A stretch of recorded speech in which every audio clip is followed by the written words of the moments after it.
Entre 1524 e 1526 na Alemanha, ocorreram vários conflitos com as mais diversas causas. Causas econômicas e, principalmente, causas religiosas, originados pelos camponeses, que se estendeu a moradores de cidades e depois estendeu-se aos nobres. Olá, pessoal! Aqui quem fala é Ailton do Amaral, com mais um vídeo para você. Dessa vez eu vou falar de um tema bastante pertinente à situação nossa agora no Brasil. Eu vou falar da Guerra dos Camponeses, também conhecida como Deutscher Bauernkrieg.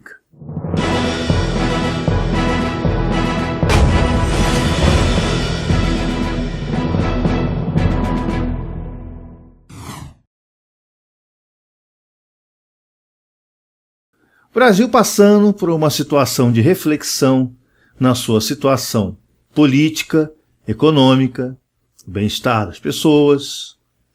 E eu vou falar de um conflito que teve uma origem um tanto quanto parecida.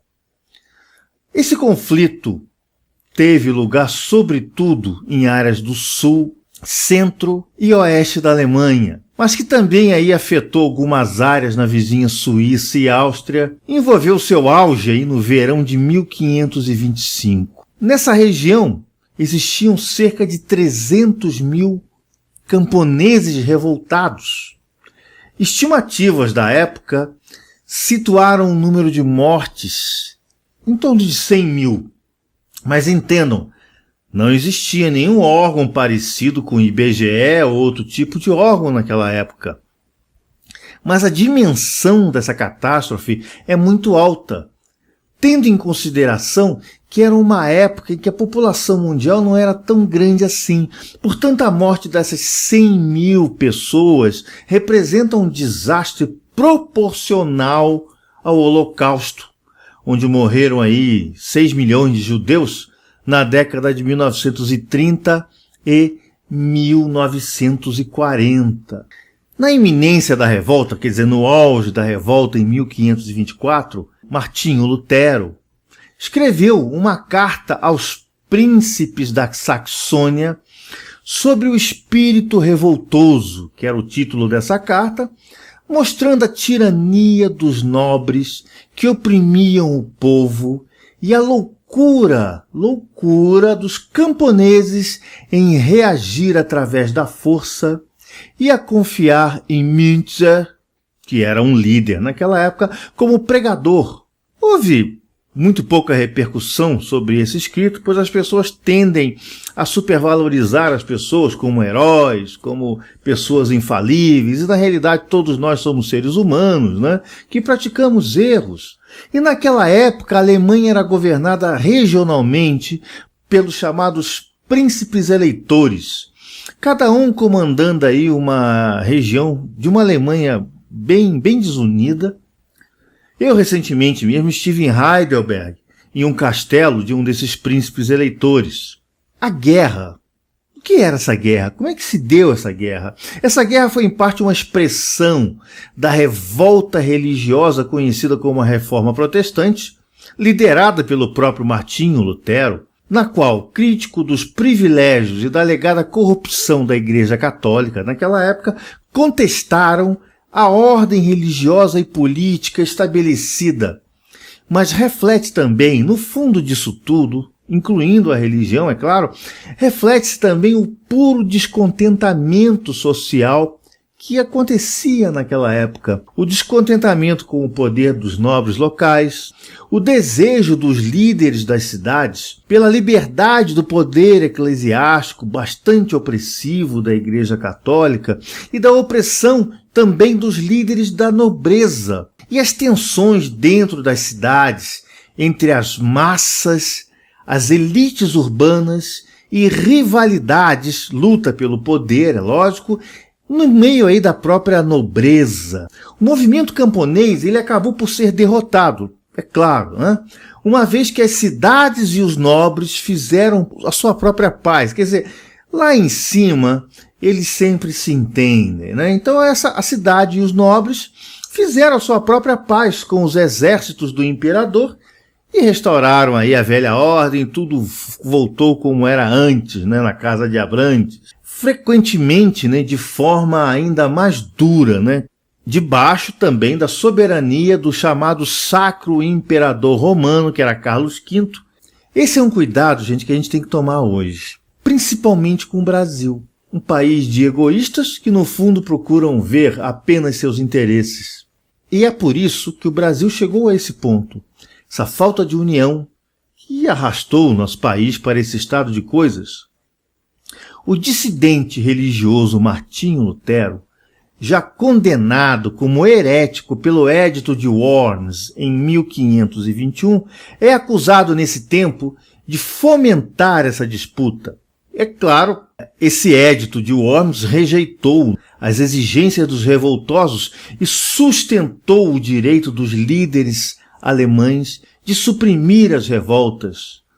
Mas o seu antigo discípulo, que é Thomas Müntzer, é aquele que eu falei no início do filme, destacou-se como agitador radical principalmente na região da Turíngia, uma região da Alemanha na época. O movimento possuía um programa aí de 12 artigos, elaborado na cidade de Memmingen em 1525, considerada aí a primeira manifestação escrita dos direitos humanos.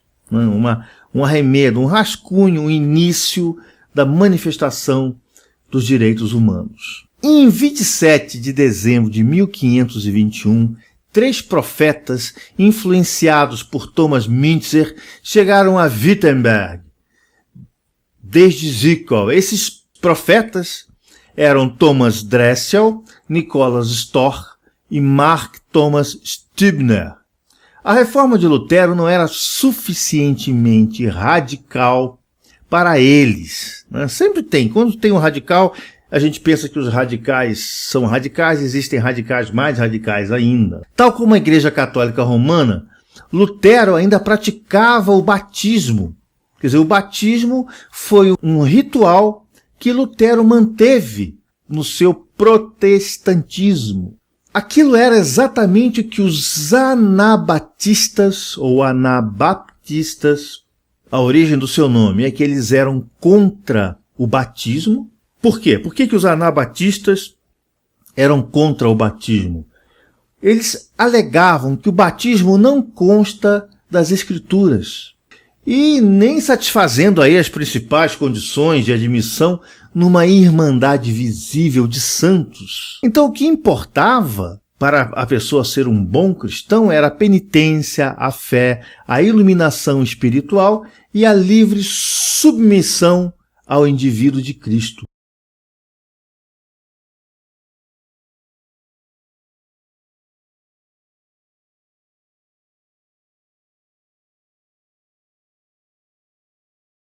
O teólogo reformador associado a Lutero, chamado Philippe Melanchthon, ele não tinha aí poderes contra esses entusiastas com que o seu co-reformador chamado Andreas Kartzat simpatizava. Apelou a Lutero, ainda escondido no castelo de Wartburg. Lutero foi cauteloso de forma a não condenar desde logo a nova doutrina, mas aconselhou Melanchthon a tratá-los bem e testar os seus espíritos. Olha só, gente. Houve confusão, é claro, em Wittenberg, onde escolas e universidades tomaram o lado dos profetas e, consequentemente, foram fechadas.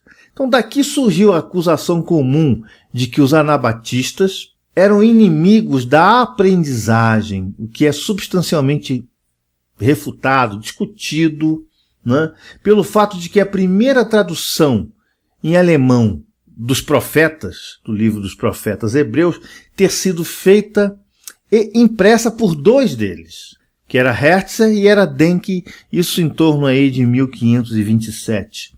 Os primeiros líderes do movimento em Zurique chamavam-se Konrad Grebel, Felix Manz, George Blaurock, Balthasar Hubmaier, e eram pessoas que dominavam o grego, dominavam o latim e dominavam o hebraico. E a 6 de março, então, Lutero regressa, entrevistou esses tais profetas e desdenhou aí do que eles chamavam de seus espíritos e proibiu-lhes a estadia na cidade.